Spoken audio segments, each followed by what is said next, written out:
सभी प्राणियों को जय श्री कृष्ण। मनुष्य का जीवन अमूल्य है। 84 लाख योनियों में भटकने के बाद में अंतिम योनि है मानव योनि आती है। मनुष्य अपने पूर्व योनियों में की गई गलतियों में यहाँ सुधार कर सकता है यदि वह मानव जीवन में नियमों का और मर्यादाओं का पालन करे। इसी के अंतर्गत पंच महायज्ञ का बहुत बड़ा महत्व है। यज्ञ का अर्थ है शुद्ध कर्म, श्रेष्ठ कर्म, सत्कर्म, खेद सम्मत कर्म। यज्ञ कर्म को कर्तव्य नियम के अंतर्गत माना गया है कि मनुष्य का कर्तव्य है कि वह अपने जीवन में यज्ञ को करे, यानी मांगो, विश्वास करो और फिर पालो। ये यज्ञ का रहस्य है। जन्म से मृत्यु तक कई तरह के ऋण, पाप, पुण्य उसका मानव का पीछा करते रहते हैं और 3 तरह के ऋण भी उस पर चढ़ जाते हैं। पाप संकटों से जब वो यज्ञ करता है तो इनसे छुटकारा मिलता है। ऋण चुकता नहीं करने से त्रिविध ताप, सांसारिक दुख, दैविक दुख व कर्म दुख उत्पन्न होते हैं। दैहिक, दैविक, भौतिक तापा ये ऋण उस पर चढ़ते रहते हैं। सांसारिक में शारीरिक व मानसिक रोग होते हैं। दैवी दुख में ऊपरी शक्तियों द्वारा कष्ट होता है और कर्म दुख में पिछले जन्म के कर्म और इस जन्म के बुरे कर्म, दुर्भाग्य बढ़ता रहता है। अतः ऋण चुकता करना जरूरी है। धर्म शास्त्रों में गृहस्थ को प्रतिदिन 5 यज्ञ करने के लिए कहा गया है। हिंदू धर्म में महत्वपूर्ण है। नियमित यज्ञ से सुख, समृद्धि व जीवन में प्रसन्नता बनी रहती है। परिवार व समाज शुद्ध व सदाचारी सुखी रहता है और पर्याप्त धन धान्य होने पर भी क्या है, अधिकांश लोग या ज़्यादातर परिवार दुखी रहते हैं, रोगों से ग्रसित रहते हैं। कारण यही है कि वो परिवार पंच महायज्ञ नहीं करते, उस वजह से दुखी है। मानव जीवन का उद्देश्य धर्म, अर्थ, काम व मोक्ष की प्राप्ति है। इन चारों की प्राप्ति तभी संभव है जब वैदिक विधान से पंच महायज्ञ नित्य वो करता रहे। जो वैदिक धर्म में विश्वास रखते हैं उन्हें ये पंच यज्ञ अवश्य ही करने चाहिए। ये वेदोक्त है। मनु स्मृति में भी ये दिया हुआ है। उसका मंत्र ये है, अध्यापनम ब्रह्म यज्ञ है, पितृयज्ञस्तु तर्पणम, होमो देवो बलिर्भूतो, त्रयज्ञो तिथि पूजनम। तो 5 प्रकार के यज्ञ, जिसमें पहला ब्रह्म यज्ञ है, स्वाध्याय या वेद पाठ करना। दूसरा देव यज्ञ है, जिसमें होम या हवन करना। तीसरा पितृ यज्ञ है, जिसमें पिंड क्रिया या तर्पण करना। और भूत यज्ञ है, जिसमें बलिर विश्वदेव या पंचबली कार्य करना। और अतिथि यज्ञ है, जिसमें अतिथि की सेवा करना या अतिथि की पूजा करना। अब हम इनको विस्तार से जानें तो ब्रह्म यज्ञ जड़ और प्राणी जगत से बढ़कर है मनुष्य, और मनुष्य से बढ़कर किसको बताया? पितर को बताया गया, अर्थात माता पिता और आचार्यों को।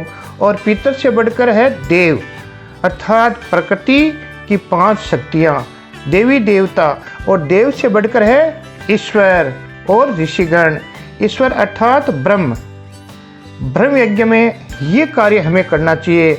नित्य संध्या वंदना करो, स्वाध्याय करो, वेद पाठ, गीता का अध्ययन, अच्छे आचरण, तन मन धन से पवित्र हो और विशेष दिनों में ब्रह्मचर्य का पालन करो।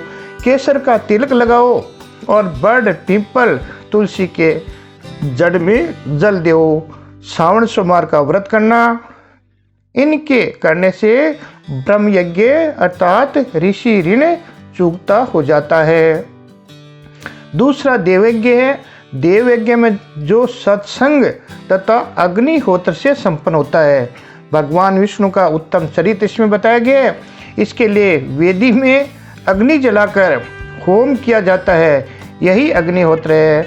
संध्या काल में गायत्री मंत्रों के साथ उत्तम है और नियम से करना चाहिए। देव, ऋषि, ऋण इसमें देव ऋण चुकता होता है। इसमें यज्ञ, दान, संध्या वंदन, हवन, विष्णु चालीसा, हनुमान चालीसा, स्तोत्र पाठ, धार्मिक कार्य करने चाहिए ताकि देव यज्ञ संपन्न हो जावे। हवन करने के लिए 7 पेड़ों की संविधाएं उत्तम बताई गई है जिसको काम में लेना चाहिए, जिसमें आम, बड़, पीपल, ढाक, जांटी, जामुन और समी वृक्ष। हवन से सारा वातावरण शुद्ध हो जाता है, रोग और शोक मिट जाते हैं, गृहस्थी जीवन सुखी हो जाता है। तीसरा पितृ यज्ञ है, सत्य व श्रद्धा से किए गए कर्म श्राद्ध है। जिस कर्म से माता पिता आचार्य तृप्त हो वही तर्पण है। वेदानुसार ये श्राद्ध तर्पण हमारे पूर्वजों, माता पिता एवं आचार्य के प्रति सम्मान है, एक आदर है। ये यज्ञ संतानोत्पत्ति से संपन्न होता है, इसी से ही पितृ चुकता होता है।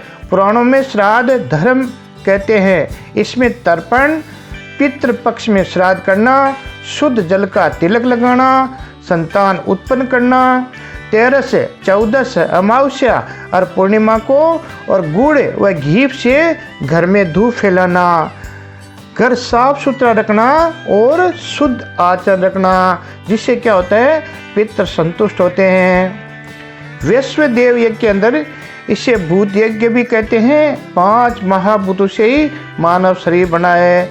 सभी प्राणियों तथा वृक्षों के प्रति करुणा व कर्तव्य समझना, इन्हें अन्न जल देते रहना, और इसी को भूत यज्ञ कहते हैं। जो भी घर में रसोई के लिए बनता है उसका कुछ अंश उसी अग्नि में होमना चाहिए जिसमें भोजन बना है। फिर कुछ अंश है गाय, कुत्ते, कौवा, पिपलिका को भी देवें।